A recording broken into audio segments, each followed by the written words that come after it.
Epístola de São Tiago. Saudação. Tiago, servo de Deus e do Senhor Jesus Cristo, às 12 tribos da dispersão. Saúde.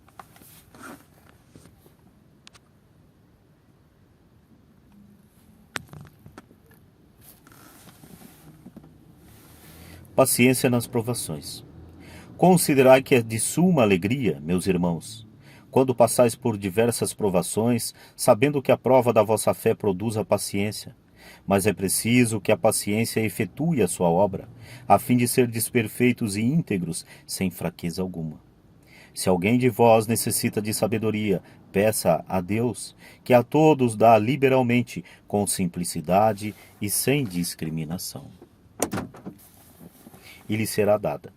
Mas peça com fé, sem nenhuma vacilação, porque o homem que vacila assemelha-se à onda do mar, levantada pelo vento e agitada de um lado para o outro. Não pense, portanto, tal homem que alcançará alguma coisa do Senhor, pois é um homem irresoluto, inconstante em todo o seu proceder. Mas que os irmãos humildes se gloriem de sua elevação, os ricos, pelo contrário, de sua humilhação, porque passarão como flor dos campos. Desponta o sol com ardor, seca a erva, cai sua flor e perde a beleza de seu aspecto. Assim, murcha também o rico em suas empresas. O rico que não pede sabedoria, né? Feliz o homem que suporta a tentação, porque depois de sofrer a provação, receberá a coroa da vida que Deus prometeu aos que o amam. Ninguém, quando for tentado, diga, é Deus quem me tenta. Deus é inacessível ao mal e não tenta a ninguém. Cada um é tentado pela sua própria concupiscência, que o atrai e alicia. A concupiscência, depois de conceber, dá à luz o pecado, e o pecado, uma vez consumado, gera a morte. Não vos iludais, pois, irmãos, meus muito amados, toda dádiva boa e todo bom perfeito vem de Deus. Ou melhor, toda dádiva boa e todo dom perfeito vem de cima, descem do Pai das luzes, no qual não há mudança, nem mesmo aparência de instabilidade. Por sua vontade é que nos gerou pela palavra da verdade, a fim de que sejamos como as primícias das suas criaturas. Princípios morais. Já o sabeis, meus diletíssimos irmãos, todo homem deve ser pronto para ouvir, porém, tardo para falar e tardo para se irar, porque a ira do homem não cumpre a justiça de Deus. Rejeitai, pois, toda impureza e todo vestígio de malícia, e recebei com mansidão a palavra em vós semeada, que pode salvar as vossas almas. Sede cumpridores da palavra e não apenas ouvintes. Isto equivaleria aos enganadores. Isso equivaleria a vos enganardes a vós mesmos. Aquele que escuta a palavra sem a realizar, assemelha-se a alguém que contempla num espelho a fisionomia que a natureza lhe deu. Contempla-se e, mal sai dali, esquece-se de como era. Mas aquele que procura meditar com atenção a lei perfeita da liberdade e nela persevera, não como ouvinte, que facilmente se esquece, mas como cumpridor fiel do preceito, este será feliz no seu proceder. Se alguém pensa ser piedoso, mas não refreia sua língua e engana o seu coração, então é vã a sua religião. A religião pura e sem mácula aos olhos de Deus e nosso Pai é esta: visitar os órfãos e as viúvas nas suas aflições e conservar-se puro da corrupção deste mundo. Caridade igual para todos. Meus irmãos, na vossa fé em vosso glorioso Senhor Jesus Cristo, guardai-vos de toda consideração de pessoas. Suponde que entre na vossa reunião um homem com anel de ouro e ricos trajes, e entre também um pobre com trajes gastos. Se atenderdes ao que está magnificamente trajado e lhe disserdes, senta-te aqui, neste lugar de honra, e disserdes ao pobre, fica ali de pé, ou Senta-te aqui junto ao estrado dos meus pés. Não é verdade que fazeis distinção entre vós e que sois juízes de pensamentos iníquos? Ouve, porém, meus caríssimos irmãos, porventura não escolheu Deus os pobres deste mundo para que fossem ricos na fé e herdeiros do reino prometido por Deus aos que o amam? Mas vós desprezastes o pobre. Não são, porventura, os ricos os que oprimem e vos arrastam aos tribunais? Não blasfemam eles o belo nome que trazeis? Se cumprirdes a lei régia da Escritura, amarás o teu próximo como a ti mesmo, sem dúvida fazeis o bem. Mas se vos deixais levar por distinção de pessoas, cometeis uma falta e sereis condenados pela lei como transgressores. Pois quem ganhar os preceitos da lei, mas faltar em um só ponto, se tornará culpado de toda ela. Porque aquele que disse, não cometerás adultério, disse também, não matarás. Se, pois, matares, embora não tenhas cometido adultério, tornas-te transgressor da lei. Falai, pois, de tal modo e de tal modo procedei, como se estivesseis para ser julgados pela lei da liberdade. Haverá juízo sem misericórdia para aquele que não usou de misericórdia. A misericórdia triunfa sobre o julgamento. A fé sem as obras. De que aproveitará, irmãos, a alguém dizer que tem fé, se não tiver obras? Acaso essa fé poderá salvá-los? Se a um irmão ou a uma irmã faltarem roupas e o alimento cotidiano, e alguém de vós lhes disser, ide em paz, aquecei-vos e fartai-vos, mas não lhes der o necessário para o corpo, de que lhes aproveitará? Assim também a fé, se não tiver obras, é morta em si mesma. Mas alguém dirá, tu tens fé e eu tenho obras. Mostra-me a tua fé sem obras, e eu te mostrarei a minha fé pelas minhas obras. Crês que há um só Deus. Fazes bem, também os demônios creem e temem. Queres ver, ó homem vão, como a fé sem obras é estéril? Abraão, nosso pai, não foi justificado pelas obras, oferecendo o seu filho Isaque sobre o altar? Vês como a fé cooperava com as suas obras e era contemplada por elas? E era completada por elas? Assim se cumpriu a escritura que diz, Abraão creu em Deus e isto lhe foi tido em conta de justiça e foi chamado amigo de Deus. Vedes como o homem é justificado pelas obras e não somente pela fé? Do mesmo modo, Raabe, a meretriz, não foi ela justificada pelas obras, por ter recebido os mensageiros e os ter feito sair por outro caminho? Assim como o corpo sem alma é morto, assim também a fé sem obras é morta. Pecados da língua. Meus irmãos, não haja muitos entre vós a se arvorarem mestres. Sabei que seremos julgados mais severamente. Porque todos nós caímos em muitos pontos. Se alguém não cair por palavra, este é um homem perfeito, capaz de frear todo o seu corpo. Quando pomos o freio na boca dos cavalos para que nos obedeçam, governamos também todo o corpo. Vede também os navios, por grandes que sejam, e embora agitados por ventos impetuosos, são governados com um pequeno leme à vontade do piloto. Assim também a língua é um pequeno membro, mas pode gloriar-se de grandes coisas. Considerai como uma pequena chama pode incendiar uma grande floresta. Também a língua é um fogo, um mundo de iniquidade. A língua está entre os nossos membros e contamina todo o corpo, e sendo inflamada pelo inferno, incendeia o curso da nossa vida. Todas as espécies de feras selvagens, de aves, de répteis e de peixes do mar se domam e têm sido domadas pela espécie humana. A língua, porém, nenhum homem a pode domar. É um mal irrequieto, cheio de veneno mortífero.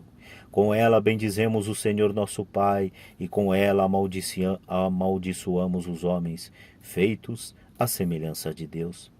De uma mesma boca procedem a bênção e a maldição. Não convém, meus irmãos, que seja assim. Porventura, lança uma fonte. Porventura, lança uma fonte por uma mesma bica, água doce e água amargosa? Acaso, meus irmãos, pode a figueira dar azeitonas e a videira dar figos? Do mesmo modo, a fonte de água salobra não pode dar água doce. A verdadeira sabedoria. Quem dentre vós é sábio e inteligente? Mostre com um bom proceder as suas obras repassadas da doçura e de sabedoria.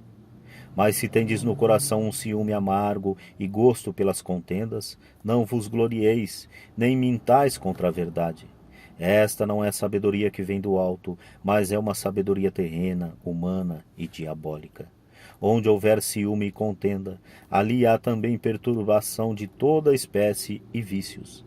A sabedoria, porém, que vem de cima, é primeiramente pura, depois pacífica, condescendente e conciliadora, cheia de misericórdia e de bons frutos, sem parcialidade nem fingimento. O fruto da justiça semeia-se na paz para aqueles que praticam a paz. Mas paixões. Donde vêm as lutas e as contendas entre vós? Não vêm elas de vossas paixões que combatem em vossos membros? Cobiçais e não recebeis, sois invejosos e ciumentos e não conseguis o que desejais. Litigais e fazeis guerra, não obtendes porque não pedis. Pedis e não recebeis, porque pedis mal, com o fim de satisfazeres as vossas paixões. Adúlteros, não sabeis que o amor do mundo é abominado por Deus? Todo aquele que quer ser amigo do mundo constitui-se inimigo de Deus. Ou imaginais que em vão diz a Escritura, sois amados até o ciúme pelo Espírito que habita em vós? Deus, porém, dá uma graça ainda mais abundante. Por isso, ele diz, Deus resiste aos soberbos, mas dá a sua graça aos humildes. Sede submissos a Deus, resisti ao demônio, e ele fugirá para longe de vós. Aproximai-vos de Deus, e ele se aproximará de vós. Lavais as mãos pecadoras e purificais os vossos corações. Ó homens de dupla atitude, reconhecei a vossa miséria, afligi-vos e chorai. Converta-se o vosso riso em pranto e vossa alegria em tristeza. Humilhai-vos na presença do Senhor, e ele vos exaltará. Meus irmãos, não faleis mal uns dos outros. Quem fala mal do seu irmão ou julga, fala mal da lei e julga a lei. E se julgais a lei, já não és observador da lei, mas seu juiz. Não há mais que um legislador e um juiz, aquele que pode salvar e perder. Mas quem és tu que julgas o teu próximo? Agora, dizeis, hoje ou amanhã iremos a tal cidade, ficaremos ali 1 ano, comunicaremos e tiraremos o nosso lucro. E, entretanto, não sabeis o que acontecerá amanhã, pois que é a vossa vida? Sois um vapor que aparece por um instante e depois se desvanece. Em vez de dizerdes, se Deus quiser, viveremos e faremos esta ou aquela coisa. Mas agora vós vos jactais das vossas presunções. Toda jactância desse gênero é viciosa. Aquele que souber fazer o bem, não o faz, peca. Aquele que souber fazer o bem e não o faz, peca. Advertência ao rico. Vós, ricos, chorai e gemei por causa das desgraças que sobre vós virão. Vossas riquezas apodrecem, vossas roupas foram comidas pela traça. Vosso ouro e vossa prata enferrujam-se, e sua ferrugem dará testemunho contra vós e devorará vossas carnes como fogo. Entesourastes nos últimos dias. Eis que o salário que defraudastes aos trabalhadores que ceifavam os vossos campos clama, e seus gritos de ceifadores chegaram aos ouvidos do Senhor dos Exércitos. Tendes vivido as delícias e em dissolução sobre a terra, e saciastes os vossos corações para o dia da matança. Condenastes e matastes o justo, e ele não vos resistiu. Espera da vinda do Senhor. Tende, pois, paciência, meus irmãos, até a vinda do Senhor. Vede o lavrador, ele aguarda o precioso fruto da terra e tem paciência até receber a chuva do outono e da primavera. Tende também vós paciência e fortalecei os vossos corações, porque a vinda do Senhor está próxima. Não vos queixeis uns dos outros, para que não sejais julgados. Eis que o juiz está à porta. Tomai, irmãos, por modelo de paciência e de coragem os profetas que falaram em nome do Senhor. Vós sabeis que felicitamos os que suportam os sofrimentos de Jó. Vós conheceis o fim que o Senhor o colocou, porque o Senhor é misericordioso e compassivo. Abster-se dos juramentos. Antes de mais nada, meus irmãos, abstende-vos de jurar. Não jureis nem pelo céu, nem pela terra, nem empregueis qualquer outra fórmula de juramento. Que vosso sim seja sim, que vosso não seja não. Assim, não caireis no golpe do julgamento. Unção dos doentes. Alguém entre vós está triste? Reze. Está alegre? Cante. Está alguém enfermo? Chame os sacerdotes da igreja e estes façam oração sobre ele, ungindo-o com óleo em nome do Senhor. A oração da fé te salvará a oração da fé salvará o enfermo e o Senhor o restabelecerá. Se ele cometeu pecados, lhe serão perdoados. Confessai os vossos pecados uns aos outros e orais uns pelos outros para serdes curados. A oração do justo tem grande eficácia. Elias era um homem pobre como nós e orou com fervor para que não chovesse sobre a terra. E por 3 anos e 6 meses não choveu. Orou de novo, e do céu desceu chuva, e a terra deu o seu fruto. Meus irmãos, se alguém fizer voltar ao bom caminho algum de vós que se afastou para longe da verdade, saiba, aquele que fizer um pecador retroceder do seu erro, salvará sua alma da morte e fará desaparecer uma multidão de pecados. É com grande alegria e prazer no coração que eu termino mais esta leitura. Se essa leitura lhe foi útil, você pôde acompanhar do início ao fim e pôde engrandecer de alguma maneira a tua vida, e você queira contribuir para que essas leituras continuem sendo feitas, isso como uma troca de energias, né? Você usufruiu de um trabalho e, se achar viável, pode estar contribuindo com esse trabalho também. Então, se você quiser contribuir com esse trabalho, abaixo aí na descrição você tem aí os dados para que você possa contribuir também e fazer a troca de energias, pois é dando que se recebe. Eu dei o meu trabalho a vocês através desse áudio e, caso seja da tua vontade, eu poderei receber alguma coisa em contrapartida de quem está ouvindo.